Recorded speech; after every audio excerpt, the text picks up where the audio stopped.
Buenas tardes. Vamos a continuar nuestra lectura de Ser y Tiempo y hoy corresponde la interpretación del parágrafo 13, intitulado Ejemplificación del estar en, por medio de un modo fundado, el conocimiento del mundo. Y este parágrafo es muy importante para la comprensión de este carácter fundamental que Hayek quiere darle a la estructura del estar en el mundo, como señalamos a raíz de la lectura del parágrafo 12. Fundamentalmente lo que señalará aquí y desplegará en el siguiente capítulo, especialmente en los parágrafos 15, 16, o desde el 14, 15, 16, será precisamente la consideración de que el conocimiento es un modo de estar en el mundo, pero es un modo derivado de un modo primario de estar en el mundo, que es precisamente esta ocupación en medio de entes a la que ya hemos hecho referencia. Y en el fondo este parágrafo se confrontará con esa interpretación heredada principalmente de la modernidad y en la que Heidegger vivió tanto en su etapa estudiantil, principalmente de la mano de la escuela neocantiana y de su maestro Heinrich Rickert, en donde el énfasis central recaía precisamente en analizar la cuestión del conocimiento. Y el presupuesto fundamental era esta separación entre sujeto y objeto heredado de la modernidad. Eso que, digamos, vivió Heidegger como estudiante a partir de la escuela no kantiana, ahorita haremos alguna referencia porque él mismo lo da pie a ello, también se reproducirá o estará vigente en los momentos en los que Heidegger escribe Ser y Tiempo. Recordemos que esta tercera versión, redactada en 1926, tiene su, digamos, justificación fáctica en el hecho de un cambio de plaza, de un cambio de categoría, de una plaza extraordinaria a una plaza ordinaria en Marburgo. Y esa plaza concretamente era la plaza que dejaba Nicolai Hartmann, quien se iba a Colonia. Y esa plaza es la que ocupará Heidegger a raíz de la documentación que presenta para concursar, y es precisamente Ser y Tiempo quien va a jugar un papel relevante. Pero en la discusión con Hartmann ocurre también esta remisión a la idea de conocimiento y a la idea de sujeto objeto, a lo cual también Heidegger hace referencia. Y hace referencia no de manera explícita, ¿no? Como ya hemos señalado en otros momentos, en otros parágrafos, eh, digamos, hay citas que coloca, ¿no? Y esto lo sabemos porque son palabras entre comillas o frases entre comillas, y no se da la referencia concreta, ¿no? Entonces es un trabajo pues de detective el andar localizando a quién está citando Heidegger o con quién está llevando a cabo la confrontación. Uno de esos investigadores que ha aportado mucho, que ha ayudado mucho en este ámbito es Friedrich Wilhelm von Hermann, quien falleció recientemente y que, como sabemos, fue el último asistente de Martin Heidegger del 72 al 76, y gran parte de la obra de von Hermann se ha dirigido a, digamos, hacer digerible, hacer comprensible la propia obra de Heidegger. Entonces, algunos de los señalamientos que ahora encontramos se deben precisamente a las referencias dadas a conocer por von Hermann, ¿no? El caso de Nicolai Hartmann es uno de ellos, al que haré referencia aquí. Entonces, decía yo, al inicio de este parágrafo, en el primer párrafo, ya se indica el problema central, ¿no? Que es la cuestión del conocimiento del mundo y que esto está pensado como la primera manera de relacionarnos con el mundo. Repito, a raíz de la modernidad y en esta herencia que vive Heidegger de carácter moderno, vamos a ponerlo así, con los neocantianos, recordemos que la indicación o la exigencia de los neocantianos era zurück zu Kant, es decir, de regreso a Kant, y lo que sugerían era poner entre paréntesis todo aquello que se desarrolló en la filosofía después de Kant, ¿no? Es decir, desde el idealismo alemán hasta lo ocurrido en el siglo XIX, y los neocantianos se consideraban, digamos, los herederos directos de Kant con un retorno a él. Recordemos que en ese momento la expresión de la fenomenología, tal como la da a conocer Husserl en sus investigaciones lógicas, cuestiona precisamente los alcances de la máxima de investigación, digamos, de los neocantianos, ¿no? Porque lo que señala Husserl es que no hay que regresar a los autores, sino a las cosas mismas, ¿no? Zu den Sachen selbst, no zurück zu Kant.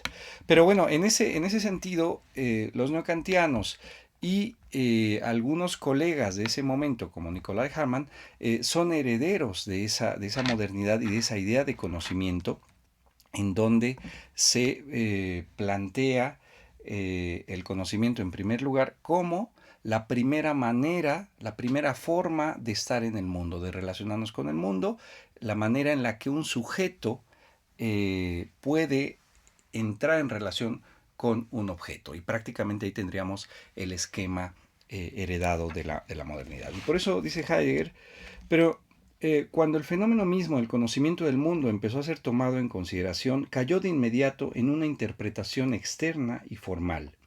Indicio de ello es el modo todavía hoy usual de entender el conocimiento como una relación entre sujeto y objeto. Modo de entender que encierra tanto de verdad como de vacuidad.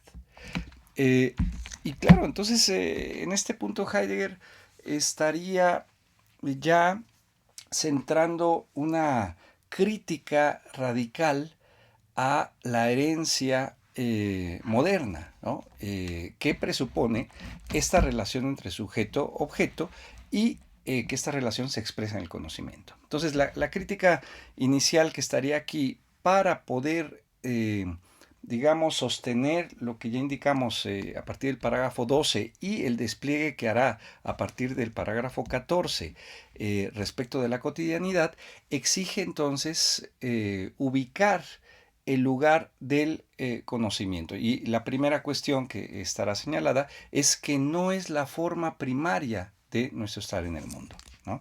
Pero para eso entonces, repito, lleva a cabo una confrontación de manera no señalada aquí, pero por lo que indica el propio Heidegger, remite a los neocantianos y a Nicolai Hartmann. En el caso de Nicolai Hartmann estaría en el segundo párrafo, cuando ya Heidegger cuestiona precisamente ese punto de partida. Dice, aunque fuese ontológicamente posible determinar primariamente el estar en, desde el estar en el mundo cognoscente, se daría como primera exigencia la tarea de una caracterización fenoménica del conocer como un estar en el mundo y en relación con el mundo.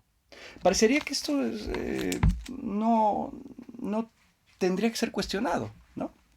O sea, se daría por hecho que somos sujetos y que nos enfrentamos o descubrimos objetos, ¿no?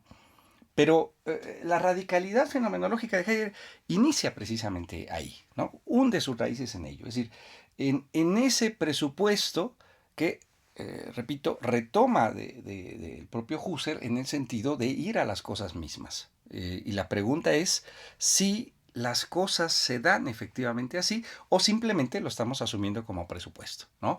Que somos sujetos y que nos enfrentamos a objetos y la manera de relacionarnos es mediante conocimiento, ¿no? Entonces, la cuestión es preguntarnos en torno a ello. Y claro, el problema inicial remite a pues todos estos problemas en los que digamos, estamos envueltos a raíz de la propia modernidad, el sentido de lo externo, lo interno, la propia relación, la constitución de la objetualidad, las características o las propiedades, si son propiedades que ponga la subjetividad o si corresponden a la objetualidad, etc. Son una serie de problemas, pero que Heidegger aquí confronta con lo planteado en ese momento por Hartmann en su Metafísica del Conocimiento.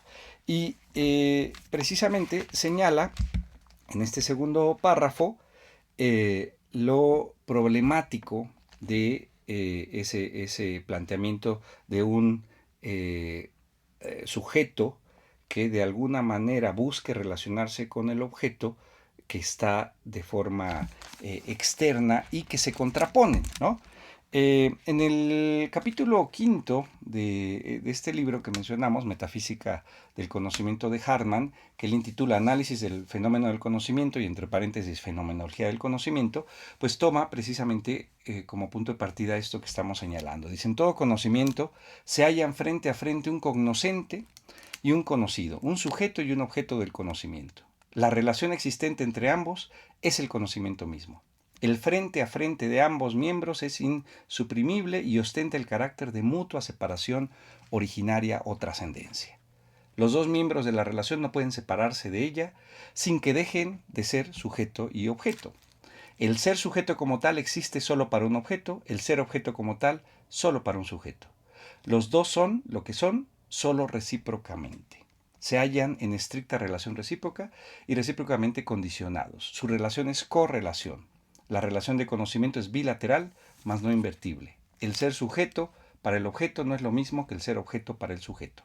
Sujeto y objeto no son permutables dentro de su correlación, su función es esencialmente diferente, etc. ¿no? Ese es con lo que inicia el capítulo quinto Hartmann y que digamos sienta las bases de esto que Heidegger estará cuestionando aquí, el presupuesto de un sujeto y objeto y el conocimiento como la manera en la que se establece esa relación. Y por ello entonces problematiza eso, es decir, en qué medida el sujeto que remitiría a un ámbito, digamos, inmanente, podría relacionarse con lo que señala aquí Hartmann como el objeto en el sentido de lo trascendente.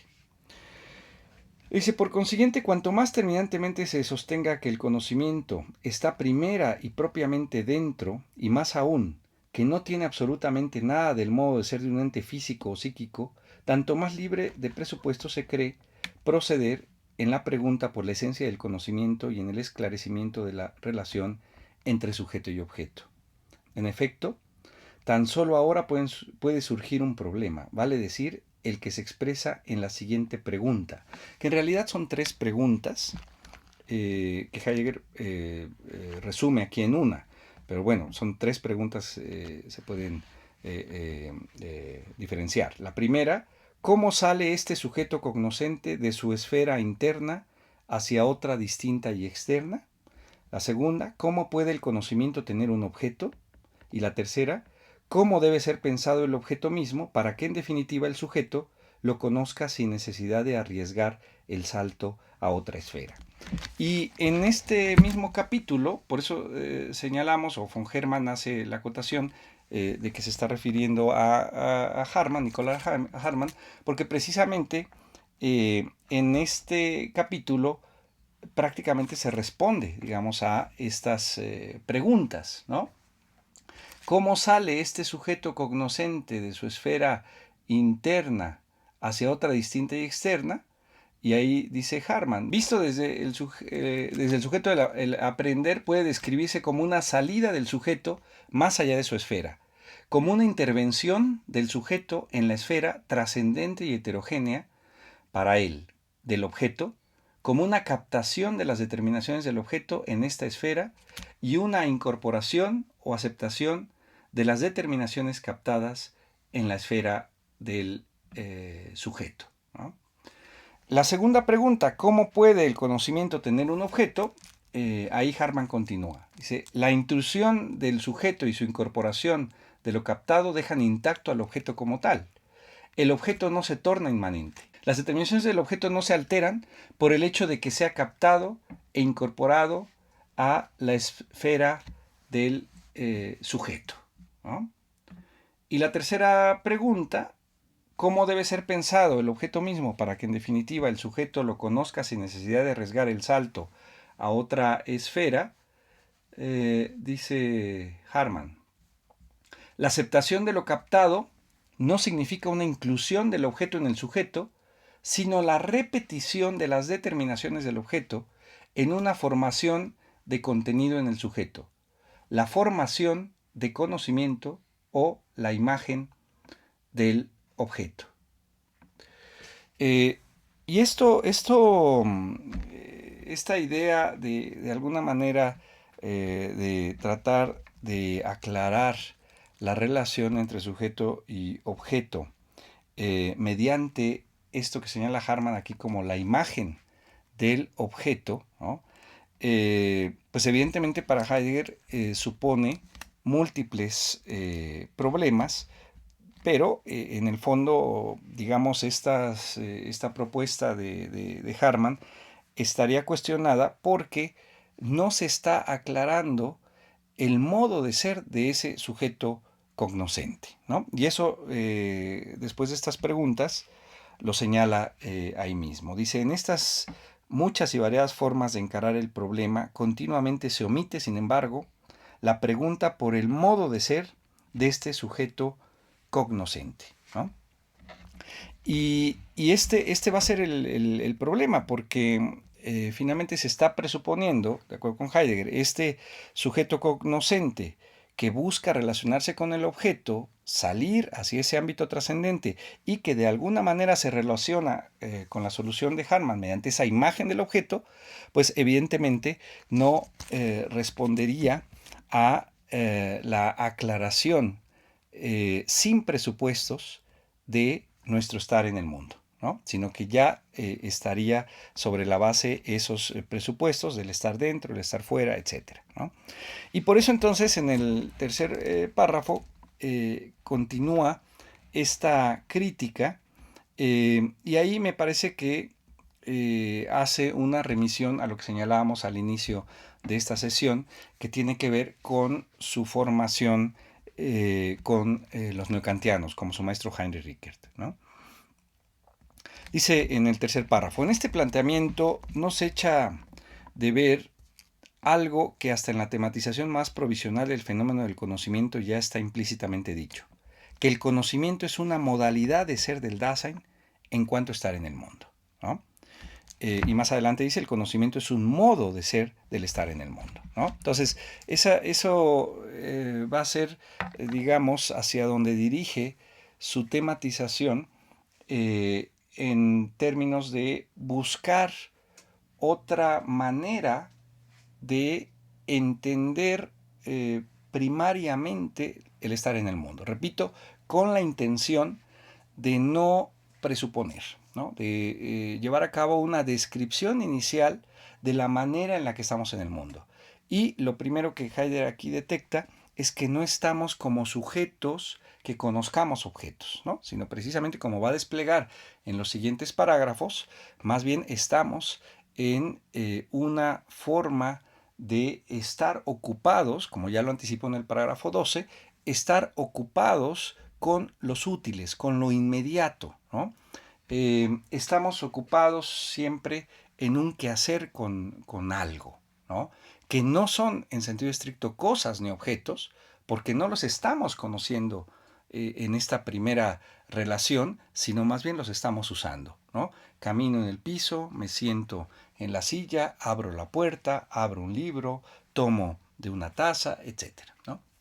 Esa es la manera cotidiana en la que se lleva a cabo nuestro estar en el mundo y no en un sentido teórico cognoscitivo en donde entonces el punto de partida sea un sujeto cognoscente que busca relacionarse con un objeto que puede ser conocido, como ya lo indicó, y mucho menos que esa manera sea mediante la imagen del objeto que pudiésemos tener dentro, ¿no?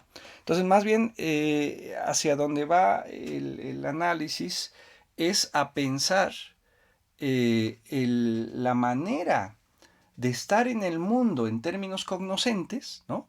Que es una posibilidad, pero no es la posibilidad primaria, no es la posibilidad inmediata, no es la posibilidad de la cotidianidad, ¿no? Sino es una posibilidad ya diferenciada que, como va a decir ahora, exige estar fundada en esa posibilidad indiferenciada de la cotidianidad en donde estamos ocupados con lo a la mano, ¿no? Y por eso entonces se planteará aquí como un modo de estar en el mundo. No es una nada, no es una cuestión que remita a presupuestos, sino más bien un modo de estar en el mundo. Sin embargo, aquí en el tercer párrafo hace también la crítica a esta posibilidad heredada de la modernidad, en donde entonces el conocimiento sería algo construido, ¿no? Y señala, o sea, con esta apelación a lo fenoménicamente dado, que el conocimiento es un modo de ser del estar en el mundo, se podría objetar que esta interpretación del conocer reduce a nada el problema mismo del conocimiento, ¿no? Que entonces lo estaríamos anulando, pero ya como acabamos de señalar, no es nada, es una manera de estar en el mundo, aunque no la primaria. Porque, ¿qué podría preguntarse aún si suponemos de antemano que el conocimiento ya está en medio de aquel mundo que él tendría que alcanzar precisamente trascendiendo al sujeto? Si se prescinde del hecho de que en la formulación de la última pregunta vuelve a aparecer el punto de vista constructivo carente de evidencias fenoménicas o de evidencia fenoménica, ¿cuál es la instancia para decidir si debe y en qué sentido debe haber un problema del conocimiento, como no sea el propio fenómeno del conocimiento y el modo de ser del que conoce, ¿no? Y esta idea constructiva pues remite precisamente a su maestro Heinrich Ricker. De hecho, uno de los libros que Heidegger trabajó en su formación es un libro base de Heinrich Ricker, ¿no? De Gegenstand der Erkenntnis, ¿no? El objeto de conocimiento, y luego otros textos que cuestionan ese punto de partida o esa vía, digamos, subjetiva que Ricker persigue ahí y abre otras posibilidades en textos posteriores, por ejemplo, los límites de la construcción científico-natural del concepto o ciencia cultural y ciencia natural. Y ahí lo que hace Ricker es precisamente enfatizar esta diferencia entre sujeto o objeto o, de alguna manera, entre ser y pensar o ser y realidad, ¿no? Porque finalmente, dice Rickert en estos textos que acabo de mencionar, la realidad se caracteriza como un continuo heterogéneo. Y en ese sentido la realidad sería irracional, incognoscible e innombrable. Dice Rickert, si aceptamos la realidad así como es en sí y para sí, entonces no podemos decir absolutamente nada de ella. Para que pueda ser accesible, se tiene que transformar. Dice, nosotros transformamos el continuo heterogéneo que se esconde en toda realidad en un continuo homogéneo o en un discreto heterogéneo. Y de esa manera, entonces, la realidad puede ser racional, puede ser cognoscible. Y el conocimiento, entonces, sería esa transformación determinada de la realidad indeterminada. Y esto se lleva a cabo, evidentemente, con conceptos. Dice Ricker, entonces, con los conceptos podemos tender solamente puentes sobre la corriente de la realidad, aunque los arcos singulares de los puentes sean tan pequeños. Estos puentes dan poder, en tanto conocimiento racional, sobre la realidad. El conocimiento, entonces, no sería en este sentido una mera reproducción de la realidad, sino, dice, una construcción. Cito a Ricker, la esencia nunca puede ser científicamente intuida o aprendida intuitivamente, sino que solamente es accesible al pensar discursivo o en una construcción conceptual. Fin de la cita. Evidentemente, estas críticas las hace a la fenomenología cuando remite a la intuición, y exige esa construcción. Entonces, cuando Heidegger menciona aquí el punto de vista constructivo, puede ser que se esté refiriendo a esta manera de pensar el conocimiento por parte de los no kantianos, especialmente de Heinrich Richter. El párrafo 4, 5 y 6, digamos, ya remite a la propuesta, digamos, al carácter positivo de este parágrafo, porque finalmente lo que hemos visto hasta aquí es una crítica a los presupuestos modernos y especialmente esta idea de conocimiento en términos de sujeto-objeto. Entonces, a partir del párrafo 4, ya se comienza a desplegar la propuesta fenomenológica hermenéutica de Heidegger y lo que justificará el avance de los siguientes parágrafos como punto de partida en la cotidianidad. Entonces, nos vamos ahorita con más calma aquí en el párrafo 4. Dice, si preguntamos ahora qué es lo que se muestra cuando el conocimiento mismo es fenoménicamente constatado, tendremos que afirmar que el conocimiento mismo se funda de antemano en un ya estar en medio del mundo que constituye esencialmente el ser del Dasein. Este ya estar en medio de no es un mero quedarse boquiabierto mirando un ente que no hiciera más que estar presente. El estar en el mundo como ocupación está absorto en el mundo del que se ocupa. Para que el conocimiento, como determinación contemplativa de lo que está ahí, llegue a ser posible, se requiere una previa deficiencia del quehacer que se ocupa del mundo. Absteniéndose de todo producir, manejar y otras ocupaciones semejantes, la ocupación se reduce al único modo de estar en, que ahora le queda al mero permanecer junto a. Bien, esto que acabamos de leer es determinante, central para plantear una alternativa, ¿no? Porque finalmente, si está cuestionando los presupuestos de la subjetividad, objetualidad y este conocimiento pensado como relación, ¿qué es lo que está proponiendo Heidegger? Y lo que vemos aquí entonces es que lo que ya habíamos anticipado, que el conocimiento entonces no es la manera primaria de relacionarnos con lo que descubrimos en la cotidianidad, ¿no?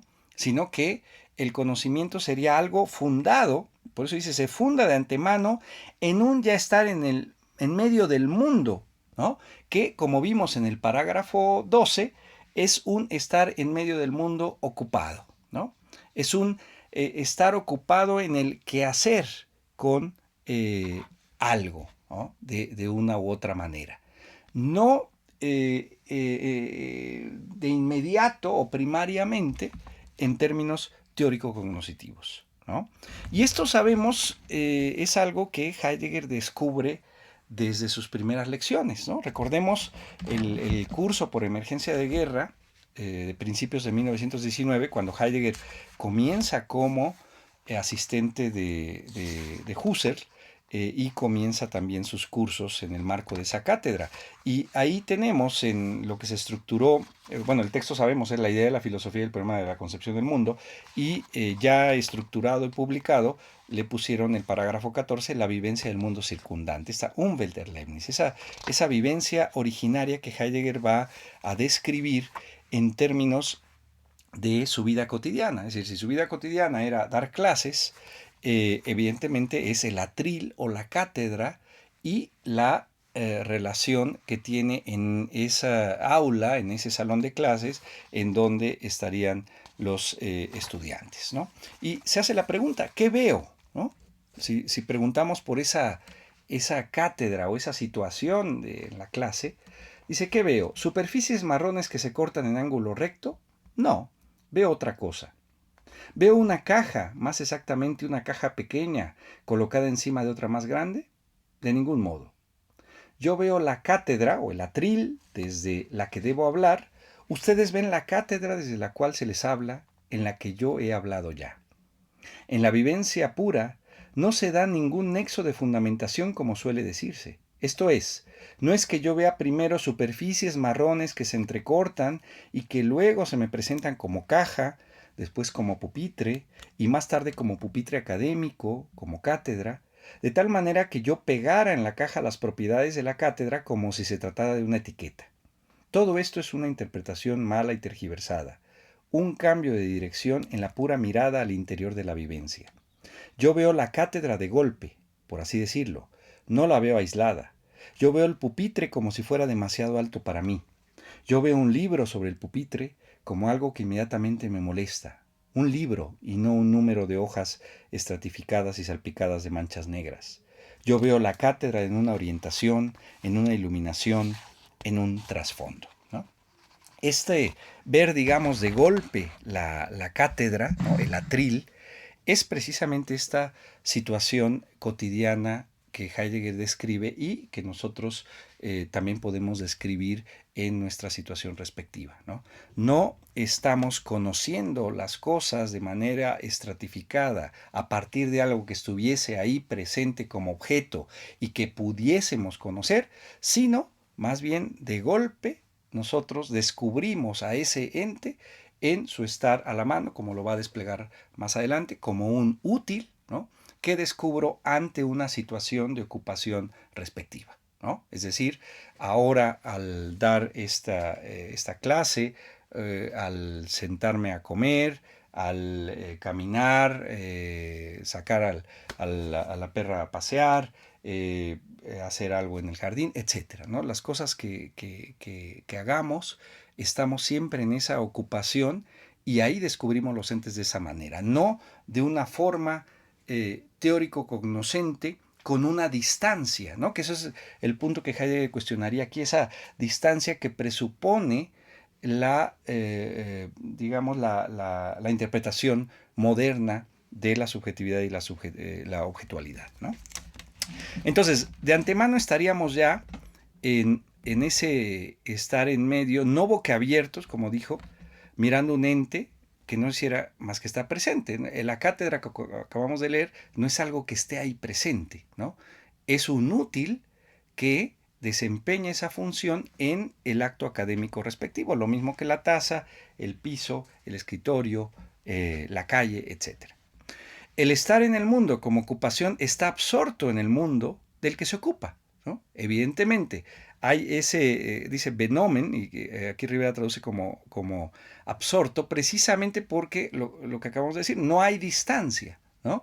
Estamos, digamos, absorbidos en esa cotidianidad en donde la relación con el ente descubierto, ¿no? Que nos aparece, pero que nos aparece en su pragmaticidad, en su utilidad, exige una no distancia, ¿no? Y esa distancia va a ocurrir o va a darse cuando ya cambia la manera de descubrimiento del ente, ¿no? Cuando la apertura de mundo ya no es esa de estar en medio de las cosas, ocupándolas, sino más bien conociéndolas, ¿no? Entonces ahí ya ocurriría este cambio que va a desplegar o va a desarrollar Heidegger en estos primeros parágrafos. Para que el conocimiento como determinación contemplativa de lo que está ahí, y esta sería, digamos, si queremos hablar de definición, la definición, digamos, que Heidegger da aquí de conocimiento, ¿no? La determinación contemplativa de lo presente, de lo que está ahí, ¿no? Y que no es la manera cotidiana, reiteramos eso, ¿no? No es la manera cotidiana en la que vivimos. No estamos en una determinación contemplativa con lo presente. No descubrimos al libro como algo presente que está ahí, o a la taza, o al piso, o a la puerta, ¿no? Sino los usamos, ¿no?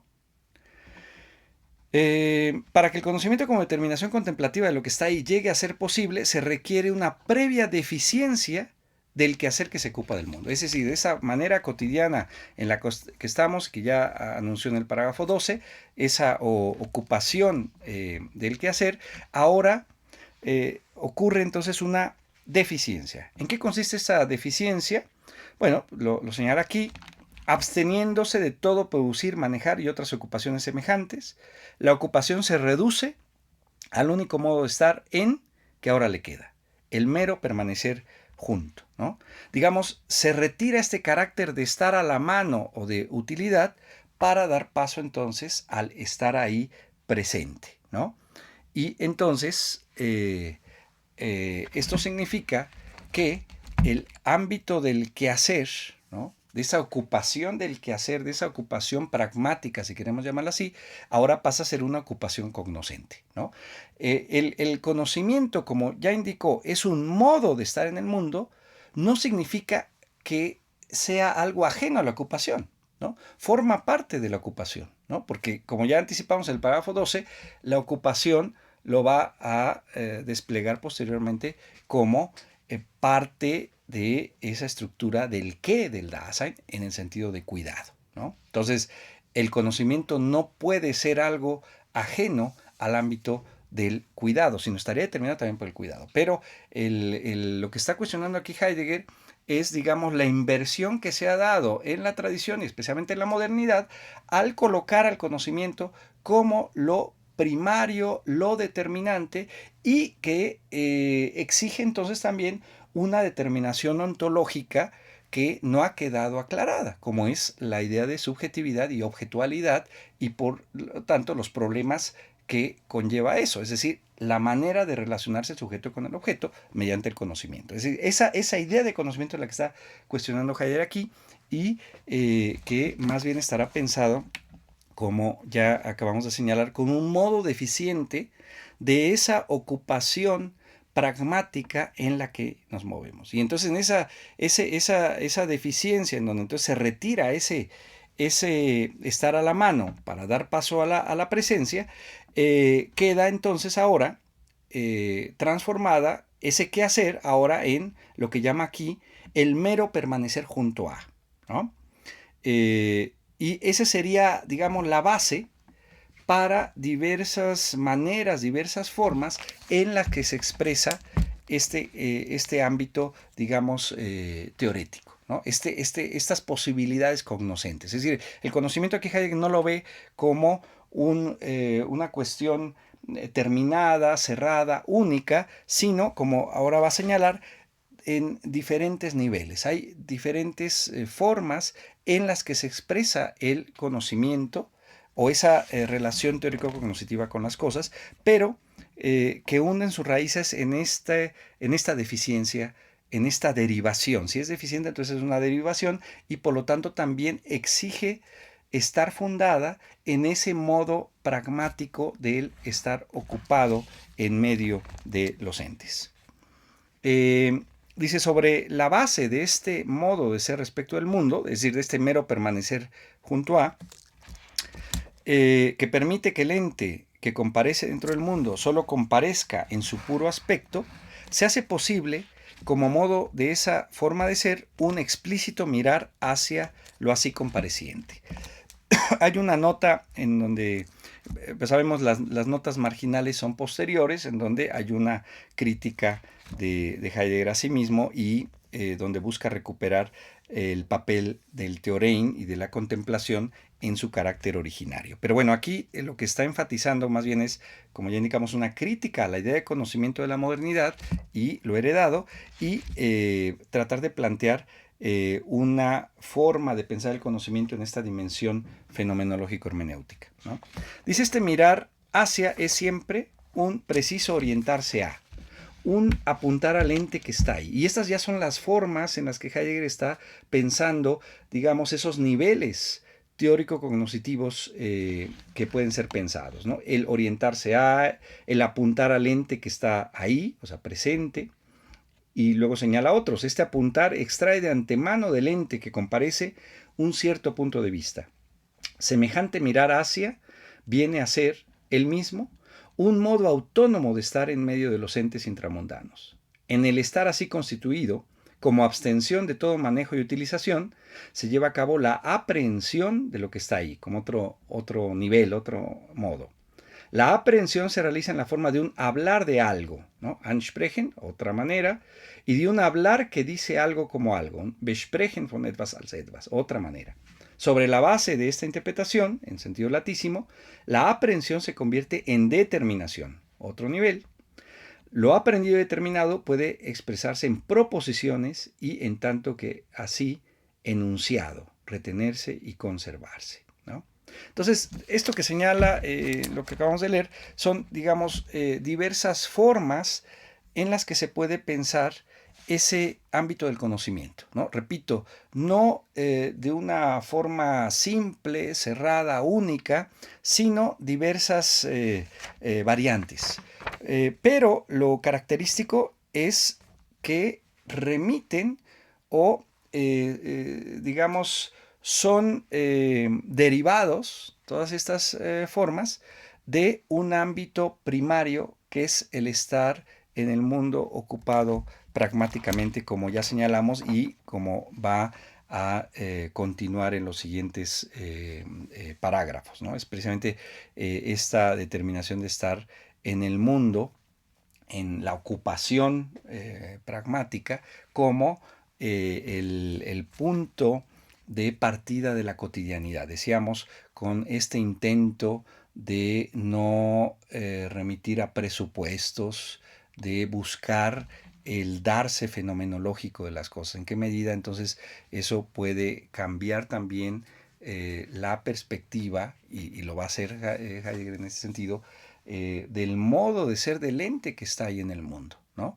No ya entonces como sujeto con todos esos presupuestos, sino ahora con esta posibilidad de un ente abierto y arrojado y afuera, ¿no? Es decir, en contra de esto que se ha señalado como un estar dentro que busca salir hacia el mundo exterior, más bien estaría extáticamente, precisamente porque existe, fuera. Y eso lo señala en el siguiente párrafo.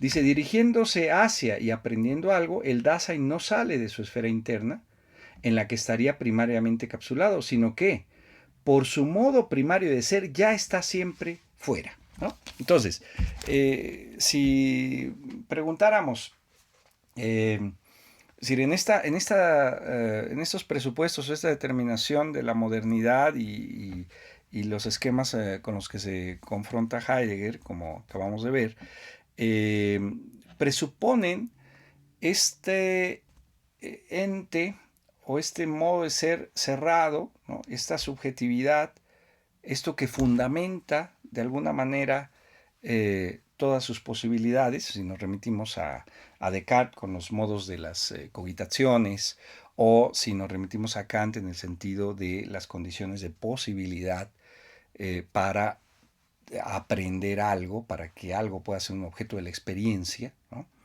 Estaría todo ahí en el sujeto, ¿no?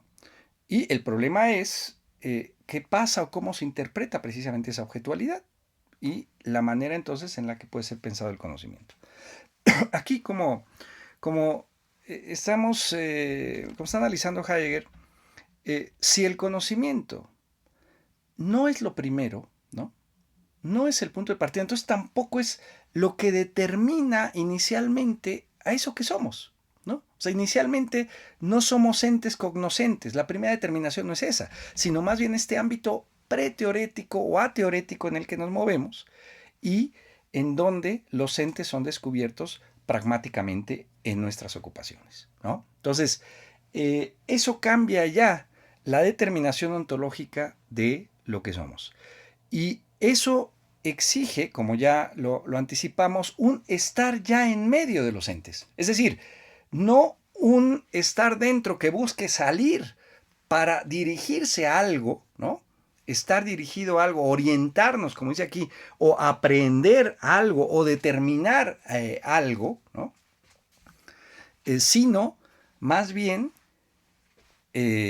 comprender eso en lo que estamos de forma inicialmente circular, ¿no? En una circunspección, en una Umsicht, y no en un Hinsicht, en el sentido de un estar dirigido a algo determinado, ¿no? Sino, más bien, vivimos de forma circunmundana, ¿no? Y eso exige ya estar afuera. Por eso insistíamos en la ocasión anterior o en otras sesiones que la idea de existencia hay que tomársela como Heidegger quiere destacar en el sentido de un estar fuera de, ¿no? Y si el Dasein existe es precisamente por ello, porque está ya de entrada fuera. Ese es, digamos, decíamos, el Befund fenomenológico, es decir, aquello que encuentra fenomenológicamente, ¿no? Que estamos ya de entrada en el mundo, en medio de entes, relacionados unos con otros, etcétera, ¿no?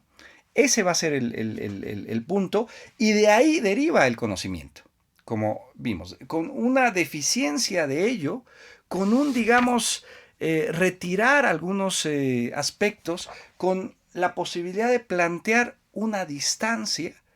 Todo eso va a conllevar entonces las posibilidades mismas del conocimiento y por lo tanto entonces un modo de apertura de mundo diferente y un modo de desocultamiento de los entes, ¿no? Que ya no serán desocultados como lo útil, digamos, ¿no? Lo comprendido desde su respectividad, sino ahora como algo que está ahí presente.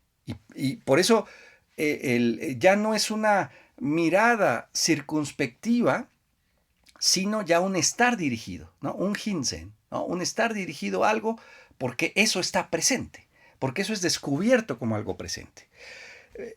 Lo que vamos a ver más adelante es el juego de la intencionalidad que está aquí palpable, ¿no? Esta herencia fenomenológica en sentido de la importancia de la intencionalidad, porque precisamente no puede aparecer o ser descubierto algo desde un modo de ser incompatible, ¿no?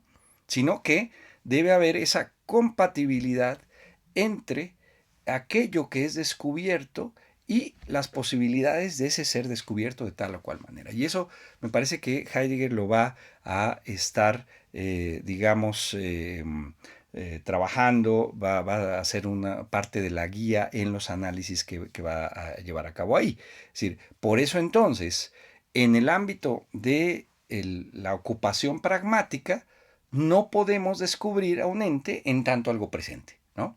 No está presente. La silla al sentarme no está presente, porque yo la estoy descubriendo, como vamos a ver más adelante, en tanto útil, porque mi ocupación es una ocupación pragmática en ese sentido, ¿no? ¿Qué cambiará en tanto o cuando ya ocurre esto que acabamos de señalar, en cuanto ya se retira, ¿no? Estar a la mano para dar paso a la presencia. Cuando ya ocurre entonces la distancia en mi carácter circunspectivo, que entonces deja de ser circunspectivo para entonces ya dirigirse a algo presente que está ahí. Y eso es lo que señala este énfasis en el estar fuera en este párrafo quinto, ¿no? Donde enfatiza la necesidad de pensar el conocimiento en su carácter derivado y la necesidad de que en el conocimiento exige ya un estar fuera en medio de los entes, pero en donde, como acabamos de señalar, ya ocurre una modificación, ¿no? La aprehensión de lo conocido no es un regresar del salir aprehensor con la presa alcanzada a la caja de la conciencia, ¿no? Algo cerrado, sino que también en la aprehensión, conservación y retención el Dasein cognoscente sigue estando en cuanto Dasein fuera, ¿no? Y eso va a ser entonces uno de los aspectos importantes para entender esta idea de conocimiento. Y en el último párrafo ya señala la importancia de cómo siguen los siguientes parágrafos, ¿no? Dice, las relaciones de fundamentación ya expuestas, y es de fundamentación porque el conocimiento sería derivado, de los modos de estar en el mundo constitutivos del conocimiento del mundo, muestran claramente lo siguiente. En el conocimiento, el Dasein alcanza un nuevo estado de ser respecto del mundo, ya siempre descubierto en el Dasein. Esta nueva posibilidad de ser se puede desarrollar en forma autónoma, convertirse en tarea y asumir como ciencia la dirección del estar en el mundo. Y eso es lo que hemos señalado como este cambio de la manera indiferente en que nos movemos en la cotidianidad, ¿no? Y esta forma ya diferenciada, que sería teórico-cognoscitiva, que como vimos puede cobrar diversos niveles, puede expresarse de diversas formas, precisamente plantear cierta autonomía que pueda desplegarse en el ámbito de la ciencia, como señala aquí, como una forma de orientarnos en el mundo. Sin embargo, el conocimiento no crea por primera vez un comercium, ¿no? Un comercio del sujeto con el mundo. Ni este comercium surge tampoco por una actuación del mundo sobre un sujeto, ¿no? O sea, y es lo que hemos señalado. O sea, no se justifica, a pesar de que no haya sido cuestionado en gran parte de la tradición, esta escisión central, que, como vamos a ver, bueno, remite a Platón, ¿no? Pero que se ha mantenido a lo largo de la tradición metafísica y que ha sido, digamos, llevada a sus máximas posibilidades en la modernidad y en la herencia proveniente de la modernidad, ¿no? Entonces, si se mantiene ese esquema sujeto, objeto, conocimiento, ¿en qué medida, dice Heidegger, no se está siendo suficientemente radical en términos fenomenológicos, ¿no? El conocimiento es un modo del existir que se funda en el estar en el mundo, en ese estar en el mundo que ya hemos señalado de la ocupación pragmática. No significa, hay que enfatizar eso, que el conocimiento no sea una ocupación, ¿no? Sino es una ocupación derivada de la ocupación pragmática inicial, cotidiana, indiferenciada, sin distancia en la que nos movemos.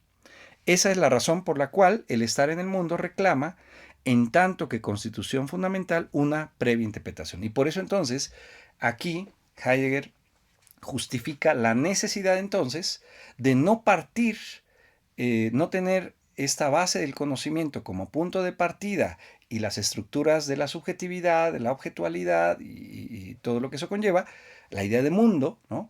Sino más bien partir de esta idea que ya anticipó en el parágrafo 12, ¿no? De ese estar en el mundo y tomando como punto de partida ese estar en medio del mundo, en la cotidianidad, de manera, como ya hemos anticipado, circunspectiva, descubriendo los entes en su pragmaticidad como a la mano a partir de una determinación ontológica respectiva, ¿no? De la condición respectiva en la que se hallan. Eso es lo que analizaremos en el parágrafo 14, 15, 16 y siguientes. Bien, muchas gracias.